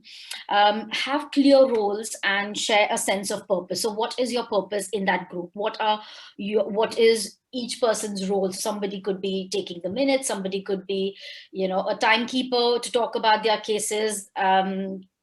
So that's the thing. So everybody could have their own clear roles in that as well. Next one, please. So let's look into what are the benefits of having group supervision. So the best part about group supervision that you don't get in individual supervision is multidisciplinary approach. So that is quite encouraged in UK, in NHS especially. So multidisciplinary, somebody is from a CBT background, somebody is from a family therapy background, somebody is from a counseling background. So you don't have only CBT therapists coming together and having that. You can have that as a group as well, but with group therapy or group supervision, you have people from different backgrounds, and you basically have people having different viewpoints and opinions from their own modality and speciality as well. It helps and it enhances focus on your personal as well as professional growth. So it kind of helps you to have that balance and manage between your professional and your personal growth also. It encourages peer feedback and social networking. So if you are part of a group supervision and you do not know somebody working in a certain area, or somebody has a specialty, for example, working with kids, working with adults, working with older population or senior citizen, you can kind of have that social networking. It provides supervisees some chance to try out new behavior in a group's in a safe environment. So what Malika was talking about, role play, you can have that in a group setup also, where one could be the therapist, one could be the client or the patient, and one could be observer also, something like that. And you can kind of role play and practice these behaviors in that small group set up, and people could give that feedback and have constructive criticisms or that suggestions also, or advice regarding that also. Next one, please. Yeah, the another benefit is, I think, very essential is to validate and have that increased sense of support by realizing that, hang on, I'm not the only one who's kind of having difficulty dealing with a trauma client, but yes, my another colleague here in this group supervision is also having that difficulty. You know, it's a kind of validation from the supervisor that yes, you're not the alone one who's struggling with this thing, but yes, there are other people in the similar situation. Also a good way of learning that if somebody had dealt with a certain anxiety patient, what is it that, you know, they have learned, and reflecting and understanding their learning and using that learning for yourself also. It also increases a lot of self-awareness and the professional identity, which reduces your own anxiety, your personal anxiety. So it kind of gives you that awareness that yes, somebody was talking about using this kind of technique, intervention or approach with their anxiety or panic attack person, and yes, that was their understanding, and how that can help you to manage your own anxiety towards dealing with that patient. So that is very helpful in a group environment. It also, because you get that learning, understanding from your own experiences, from your own clients, and from listening and hearing about the experiences from other therapists and other clients, it basically reduces your stress level, and you're able to go better in a challenging situation. So if somebody is dealing with a client who's in crisis, and a therapist is talking about that, I think it gives you that confidence and manages your stress level also when they are, you know, understanding that how they've dealt in that crisis situation. And I think the last and the most important thing is what we are into this, isn't it? The job satisfaction. So I'm sure you can reflect back on that, that if you had a therapy session and it was really did not go well, it kind of makes you feel a bit low and kind of makes you think, okay, what, you know, it kind of affects your job satisfaction. But having this group supervision space to talk about things and reflect on these things and work on your own personal and professional life helps you to increase your job satisfaction. Quickly, I want to mention about my personal experience. I worked in India for like 9 years, and now it's been 5 years that I'm working in UK. So I think I've been there and I've been here also, and I've seen both the scenarios and setups of how the therapists practice in India and here as well. And I think the most important learning for me was when I was living in India and qualified and working in India. I really noticed that people, that as a newly qualified, I was just out there in the open, you know, dealing with my own patients, dealing with my own clients, and I really needed that space to think aloud and talk about certain things. But I did not find that because it was not very easily available. Yes, it is easily available for somebody who's a student, possibly because of the course, but as a therapist, as a practitioner, it's not that easily available. But when I came to UK and when I found out that is just part of your job basically, and the importance of supervision, I found that such a massive change in my own well-being, my personal as well as professional life. A very quick example: when I started working earlier in NHS, I realized that most of the cases I would take for supervision were OCD, because I thought working with OCD was so tough, with the severe OCD patients, and that I noticed that it was increasing my anxiety as well. And I think supervision really helped me to manage my anxiety, be aware of my own personal anxiety of dealing with OCD. And then it was very interesting taking those kind of OCD behaviors or scenarios from my client, discussing that in supervision, and that helped me to gain that confidence, manage my own stress level.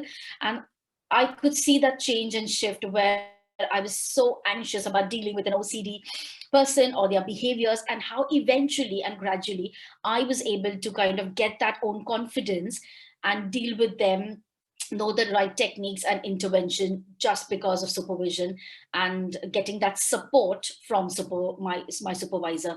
So I would strongly recommend how how, you know, using supervision has helped me personally as well as in my practice. And I think it will really help everyone in whatever walk of life you are in whatever journey you are in right now. So yes, that's what I think. Yes, thank you so much.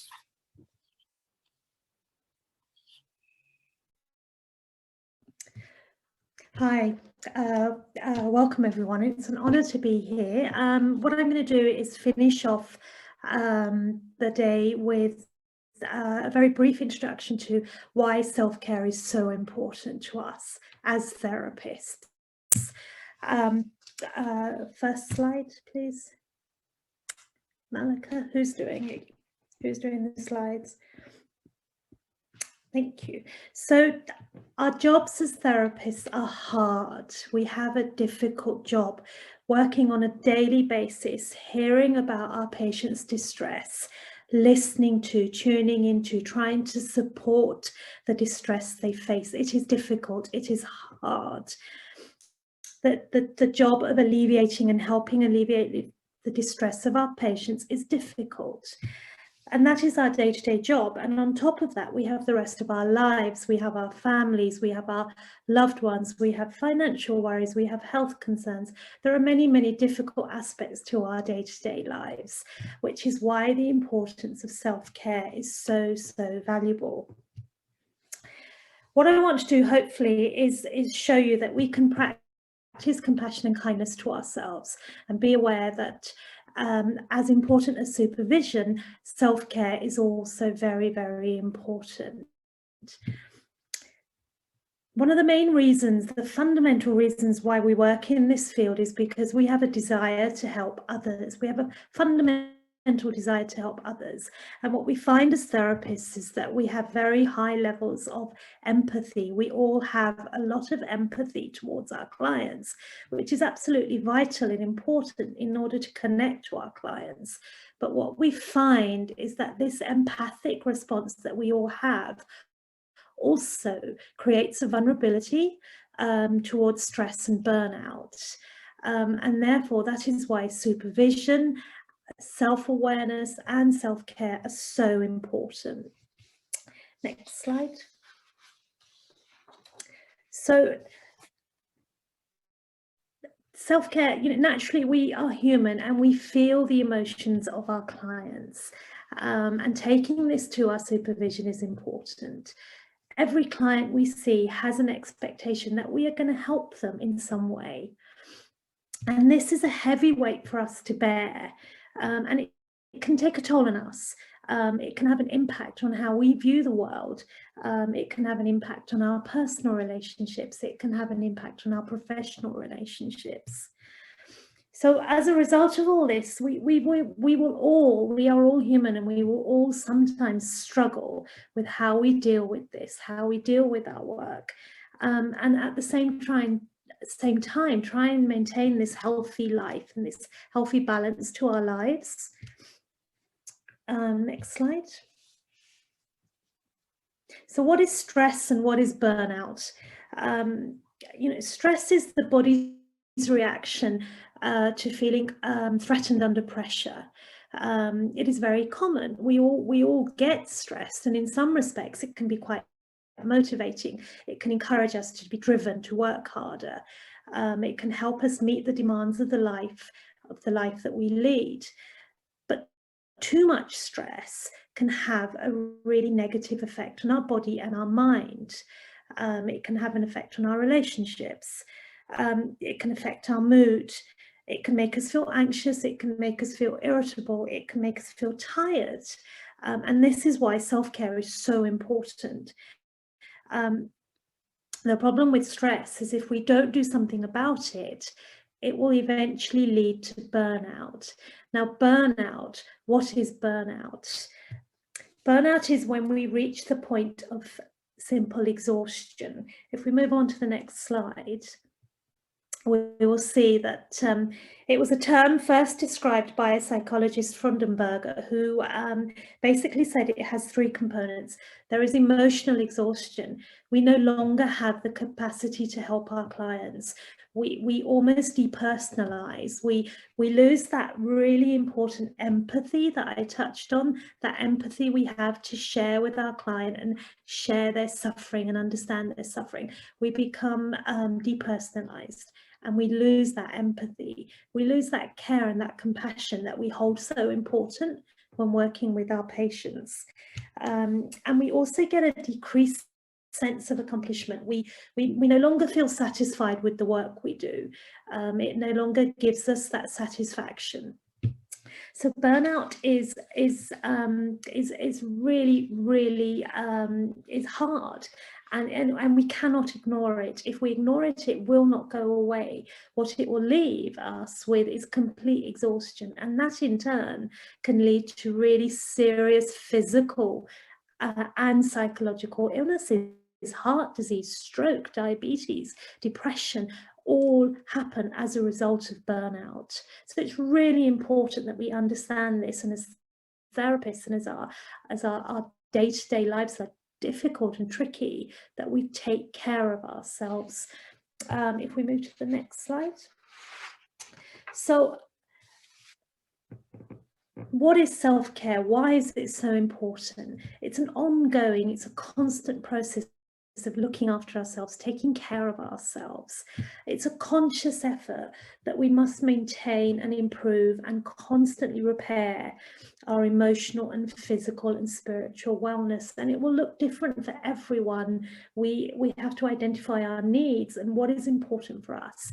But most importantly, we must take time and steps to meet them. You know, the importance of protecting and preserving ourselves in the face of the challenging work we do. So next slide. It's a constant process, and you know, when we identify it, it's a variety of things. It's all those things that we all know about that we try and do, but often, you know, life gets in the way and it gets really tricky. Eating healthy, exercise, rest, meditating, praying, taking care of yourself as a whole being. Importantly, setting boundaries, keeping healthy boundaries, both professionally and personally. You know, ask yourself, what will happen if I say no right now to this job or this task, or you know, what will happen if I step away, say no, and look after myself and practice some self-care. It's really important that we ask ourselves that. You know, self-care looks different for so many people. The important point here is that we find what works for us and we practice it as an ongoing, regular task. Almost make it a habit. You know, we have these habits in the morning, we have these rituals. Include an element of self-care. It's important that we practice this. A quick example, thinking about sports personalities. So, you know, a famous sports person, a cricketer, you know, your Virat Kohli, you know, he's not going to start playing a big international game without warming up. You will see all these sports stars, they warm up before they start playing the important game. And I like to use that analogy because when we you know, when we start our day-to-day jobs, how many of us actually warm up for it, get our mind ready, do a mindfulness practice that allows us to go into this work we do and feel grounded and feel present and be there and empathize with our client. So it's a really important analogy to think about, practicing warming up for the start of our day. So this brings me on, if we move to the next slide, about the importance of mindfulness, grounded breathing. Practicing mindfulness breathing is an excellent way of grounding ourselves to the present moment, being in the present, being right here, being in the here and now, not being anxious about the what ifs of the future, and not ruminating about all the problems that we've experienced in the past, but being in the present. And that is vital for the work we do. We need to be in the room with our patients. We need to be present with them, and we want to empathize with them. So mindfulness is a really, really good way of practicing this. What I was going to do was a 10-minute practice, but I'm not sure, Namisha, we have time for this. I'm not sure if everybody here would like to stick with it. So I have a suggestion, Cam. Can we take questions first and then do the practice? So whoever wants to do the practice can stay back. That's fine. Would that be all right? Yeah. Yeah. So can we like Malika, do you want to say anything, summarize, or just ask for queries very quickly? I think Yes, definitely. Sanjula has also summarized the queries. So yeah. Definitely, I'm here to answer any questions. And before that, I think it's been a good input from all the presenters. You have seen different ways of how we can use supervision in better ways. We have talked about why supervision is important, what's the difference between group and individual supervision, how someone might feel coming into the supervision and feeling feeling the need for the supervision. And then Cam has really nicely looked at the role of self-care, which was one of the earlier question when somebody asked about their own, whether this is their own therapy room or is it a supervision. No, it is not your own therapy room, but yes, if any of your emotional reaction is actually coming into your way of dealing with the client, yes, of course, you can discuss that with your supervisor, and your supervisor might like to include the self-care, give you some tips to deal with that emotional stress if it's personally influencing you a lot. But of course, they are not your therapist at all. Can we take some questions here, and the speakers are here if in case your questions are directed towards any particular Namita has asked a question in chat. Namita has, yes. Ma'am, one of the questions by Namita is that during a supervision session, can we discuss more than one client if time permits? Exactly, and that's where the agenda setting comes in. So you can divide your time, whether I would need half and half between two clients, or you want to spend 40 minutes on one client and 20 minutes on the other client. So it's all around the agenda setting, definitely. Ma'am, another question is that if you're working with a client, maybe 2 sessions a week, so how do you maintain connectivity with them? Sorry, I didn't quite fully understand that. Just hold on, Sanjula. I think Namita can ask herself. Yeah. Yeah, thank you, Nimisha. So basically my question was that if we are having supervision at the frequency of 1 session in a month, I mean, I don't know, from what I understand, usually CBT is, 1 session a week with the client, but in India, we also have, more frequently, sessions. So it could be like I'm seeing a client for 2 sessions in a week. So that means that I could be having 8 sessions before I meet my supervisor for the next meeting, right? And in that time, if I have any additional concern, and you contact yes, your absolutely. supervisor. And that's where the contract comes in place. You can outline that with your supervisor if they can be approached in emergency situations. And of course, for the timings I'm giving here are for people who are confident enough to work on their own. For trainees, it's once a week supervision, and sometimes because I'm teaching at the university accredited course, so trainees are having 1 supervision a week at the university and 1 supervision week at their workplace, and they can ask for more if they need help. So trainees are very well supported in that sense.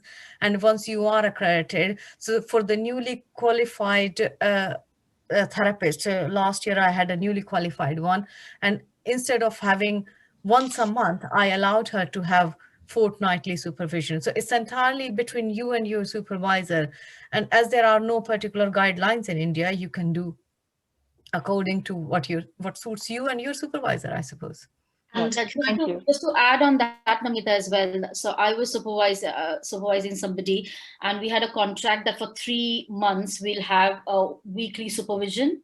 And after 3 months, when we reviewed that contract, the supervisee believed that they were able to handle much better, and they then went to once in 3 weeks.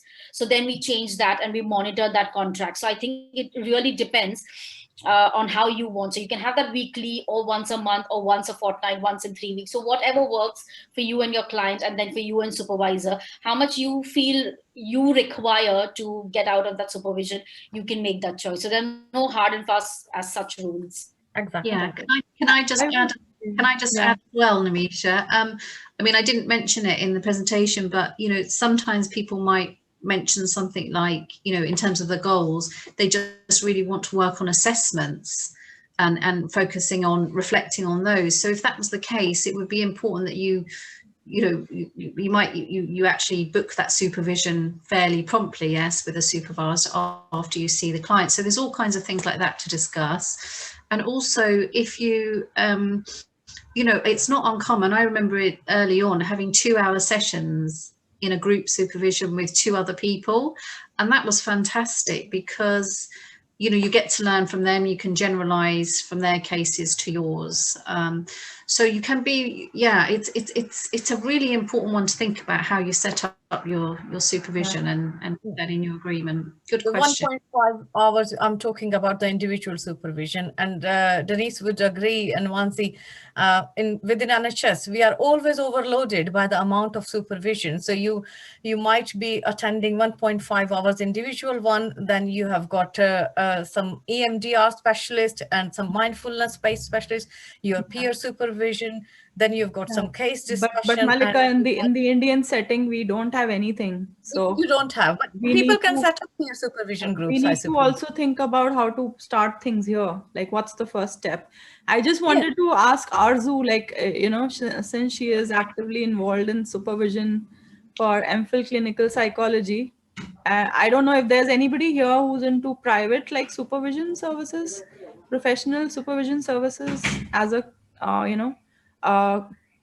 private clinician. So if you can just like tell us a little bit in the Indian setting, like how it's going. Arzu, I think Kaveri is there. She's a private clinician. Yeah.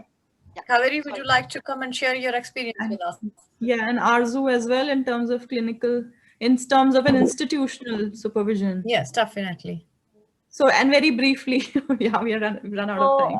Yes, Dr. Nimish, addressing to your questions, in our department, we have live supervision, we have case discussion and role plays. It is also individual supervision as well as group supervision, because sometimes there is an allotment of cases to different trainees. So sometimes all the trainees do not get exposure to all kinds of cases. So what I usually involve, because I'm also looking after the behavior therapy unit of the department.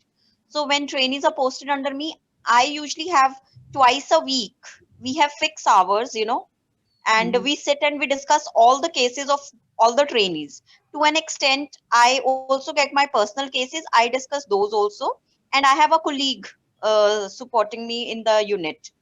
So we both are the supervisors. Sometimes when I get stuck, I discuss it with my colleagues, but I also discuss my practical difficulties with the students, that this is what I am facing. And so tomorrow you also may face that. To an extent, I also talk about, there are certain kind of situations which, sometimes I feel angry at the patient. So I usually take a break. And then I also tell the trainees how they can take a break in a very polite way, where it is not communicated to the patient, but very important, that you are aware of your emotional and mental state. Definitely. So that is how we are doing supervision. Okay. That's department good. in a government department. Kaveri ji. Thank you. Yes. Would you like to comment in terms of private practice? I don't know if she's around. Okay. Any more queries? There were some more queries in the chat. Yes, ma'am. Ma'am, Arzu is asking for Mansi ma'am's. That's fine. Yeah, just queries. Okay. Go for queries. And ma'am, there's another question, that how do we know that when to take a case to the supervisor, or should we refer the case to someone else? Okay. So when to refer and when to go for supervision? So I suppose that that would be the discussion within the supervision session, and your supervisor would be together with you, would be able to reflect back on your capacity, whether you are able to handle that client or not. And if there are any difficulties, can they be supported or not? And then together, and again, as the emphasis is again on collaboration, no one is there to tell you whether you have the capacity or not better than yourself. So it's a collaboration between you and your supervisor, I suppose, to decide whether this client is suitable for you or not. And it also might depend on the service that you're working for and the type of clients that their expectations about what type of clients that you're working with. So you may wish to have that discussion with other members. Like, I don't know how it would work, if maybe other managers, etc., in your service, clinical managers, etc. Yeah, just sharing my personal experience on this for this question is what kind of cases I take to supervision. So I usually take cases where I feel I'm a bit stuck. I've tried this technique or intervention formulation, but I'm feeling a bit stuck with the client. I don't know what exactly to do. So that's the time I would take certain kind of cases to the supervision. As I gave you an example earlier, I was really struggling with OCD. So I would take those kind of cases earlier. I would also, in terms of handover, I would try to work as much as possible using supervision with the client. But if there is a point where I think, for example, trauma, and if I think, I can't really deal with this client's mental health presentation in terms of trauma, it's affecting me, it's affecting client, we are not really getting anywhere in the therapy or session, I would then take that to supervision. And of course, talking to my managers in the NHS setup, we would then think about what's the best way forward for the client, sticking with me or transferring the case to somebody else. I think that was a lot of discussion needed, but that sort of approach I would use for my supervision. Right. And for trainees, I suppose all the clients must be taken to the supervision within 1 month. So, which means quite a lot of supervision is required, and all the clients should be discussed in the supervision. Also, I have a question for the panel. If I may interrupt. Pardon? Sorry. If I may interrupt, I have a question for the speakers. Yeah, there is also another question in the chat. I think these are the last two that we can take. Yeah. So may I go ahead first, Dr. Nimisha? Sure, Arzu. Yeah. Okay, thank you. Yes, I wanted to ask the speakers, like, I don't know because I have only practiced in India, but sometimes we also, not only in the trainee and superior supervision, but even in peer supervision, sometimes there can be a clash also while discussing in terms of, I'm not talking about the professional clash, but the personality makeup and the difference in intelligence and, conceptualizing style and learning styles. So how do you in the West deal with such clashes? I mean, if speakers can throw some light on that. And I'm sure you must be facing, and so whether do you face those clashes there as well? And if yes, how do you come to resolve that? Humans are humans everywhere, Arzu. I know, that's why I was trying to be polite. That's all, Dr. Malika. Cam, would you like to answer that question? Yeah, I was gonna say that I think what we have to remember, especially as trainees when we're beginning this journey, is that supervision is not somewhere where we go and get told off and we talk about what we're doing wrong. It's an area where we all explore and understand what's going on, and we mustn't be afraid to talk about what we're struggling with. And even 10 years into doing this kind of work, there will be, I think Denise touched on it, there will be a new technique come up, there will be something new and that we learn. So it's a constant learning thing. And supervision should not be regarded as, somewhere where we will be judged and told off for the work we're providing. Yeah, and especially where Cam and I did the training, we might have experienced that similar experience at the university where your supervisor would literally tell you off. And that knocked my confidence down as a trainee. I was so much ready to leave the course and I said, never, ever, I will be able to work in the UK. It was that bad. Despite being a clinical psychologist, my confidence was really brought down. And at that point, one of my fellow student asked me, because I was also having private supervision outside the course, and that's the benefit of having within university and outside as well. So I changed my supervisor. And initially, again, that supervisor looks a bit threatening to me, because she threw my pen drive back to me and say, I'm not hearing Malika here. I don't want to hear someone else. Who else is talking here? And I named my course leader. I said, this is that person who has been telling me off. So constantly I feel that threat in the therapy room. The client comes in front of me and I'm shaken. So supervision can go wrong. It can go the other way around. At that point, and that's where the contract is. So if you're not so sure about your supervisor style, don't contract for the whole year. Contract maybe for 3 months. And if it doesn't work, change the supervisor. And I've also had a similar sort of experience within the service when supervisor style did not match with my style. And I placed a request and it was heard very nicely. And they managed to change my supervisor. So it's not unknown. It's not Thank unknown. you. Thank you. Right. There was one query, Sanjula, in the chat. No, ma'am. Only just comments about the webinar. No, I think there was one. Just let me see, by Anjali ji. In group supervision, different supervisors have different perspectives. So how can we handle such variety of opinions? I can't see it. So in one group, person would be leading the group then. There would be one leader if it's a group supervision, and that person is responsible to handle different styles. Yes. But if you're doing peer supervision, you are all accountable for your own conduct. Okay, great. Okay, Cam, do you still have time? I mean, for a little 5-minute activity, and whoever wants to stay is most welcome. Do you want to do that? Yeah. I have time if as long as Sure. I'm So not we'll talking just leave it open to anybody who wants to stay here. It's a grounding exercise. Yeah, it's a very simple self-care, mindful breathing exercise that we can learn and use, you know, a lot of the time.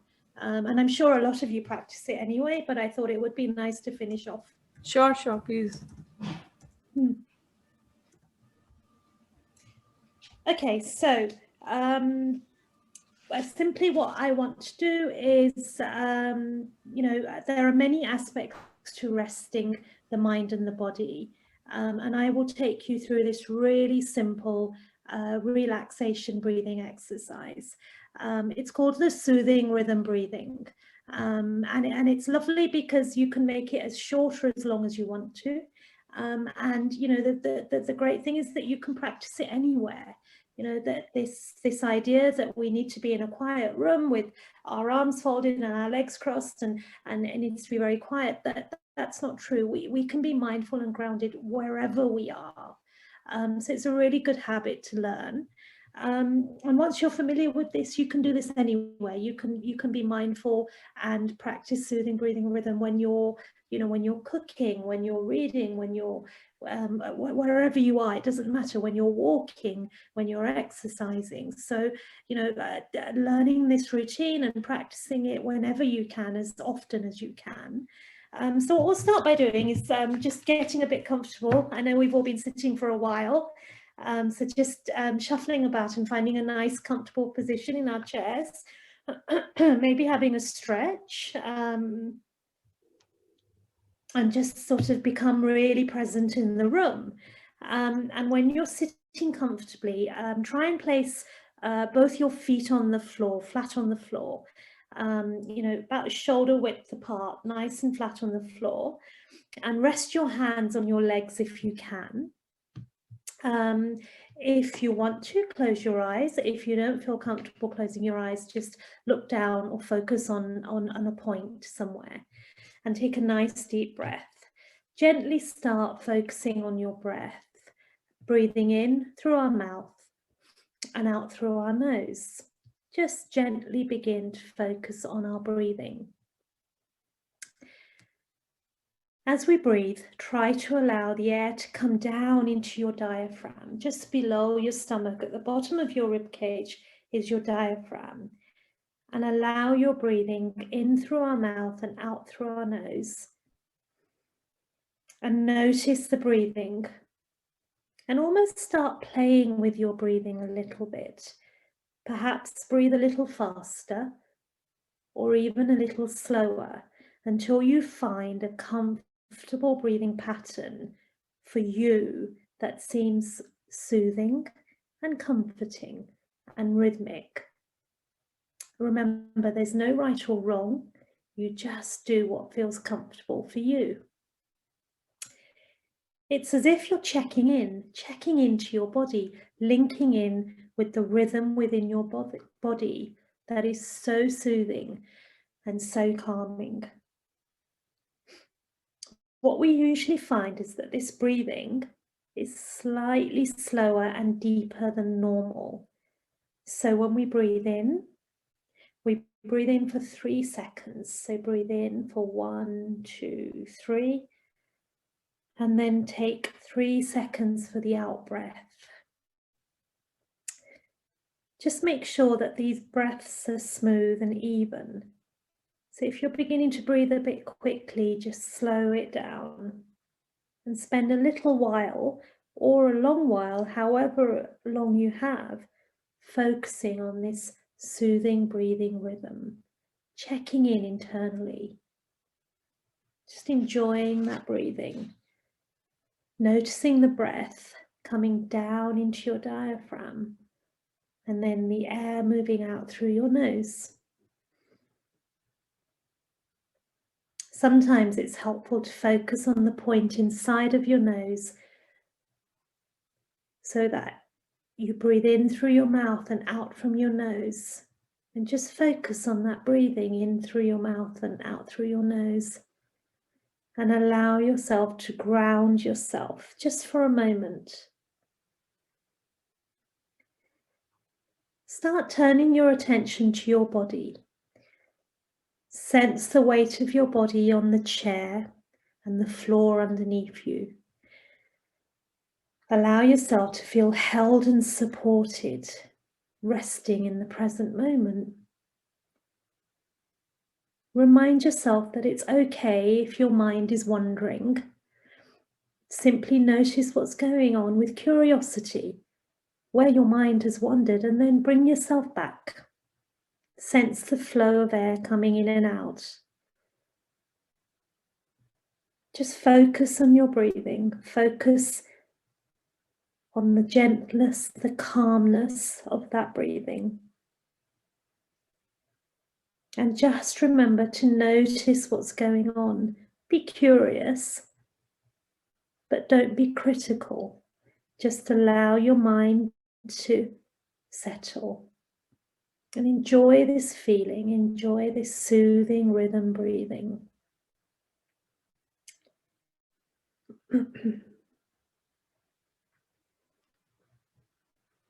And when you feel ready, slowly begin to open your eyes and bring yourself back to the present moment. Just have a gentle stretch. Begin to breathe more normally and just stretch a little bit and enjoy that time and remind yourself that you can do this at any time. Thank you so much, Cam. This was Great. really relaxing. Okay, so on behalf of IACBT, I would like to thank all the 4 speakers for the wonderful session we had.